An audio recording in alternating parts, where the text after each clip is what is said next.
જય શ્રી કૃષ્ણ.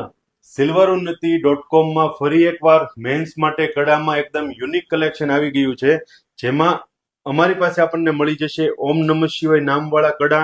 તમે જે પણ સાઇઝ કહો એ સાઇઝનું તમને બનાવીને ઓલ ઓવર ઇન્ડિયામાં મોકલી આપવામાં આવશે. આ ટાઈપના મોન્ટુભાઈ વાળા મોઝોનાઇટ ડાયમંડ વાળા કડા પણ આપણને મળી જશે. પછી રુદ્રાક્ષમાં સિંગલ પારાવાળા લેધર બેલ્ટ વાળા કડા તમને અમારી પાસે મળી જશે. તમે અમારી શોપ પર વિઝિટ કરી અને મંગાવી શકો છો, ઓનલાઈન મંગાવી શકો છો. મા મોંગલ વાળા કડા, આમાં મા મેલડી વાળા કડા, જે તમે નામ કહો એ નામ વાળા કસ્ટમાઇઝ કડા અમે તમને બનાવીને મોકલી આપશું. ઓલ ઓવર ઇન્ડિયામાં અમે ડિલિવરી કરીએ છીએ, જેની તમને ખબર છે. અમારા મિત્રો માટે, હાવજ જેવા મિત્રો માટે હાવજ વાળા કડા, અમારા સિંહ જેવા ભાઈબંધો માટે સિંહ વાળા કડા પણ તમને મળી જશે. ઓલ ઓવર ઇન્ડિયામાં ડિલિવરી અવેલેબલ છે, જે તમને ખબર છે, જે અમે દરેક વિડીયોમાં કહેતા હોય છે. આ ટાઈપના સિમ્પલ અને સોબર કડા પણ તમને અમારી પાસે મળી જશે. પછી એ સિવાય આ ટાઈપમાં રુદ્રાક્ષ વાળા કડા પણ તમને અમારી પાસેથી મળી જશે. ઓલ ઓવર ઇન્ડિયામાં ડિલિવરી અવેલેબલ છે. Thank you.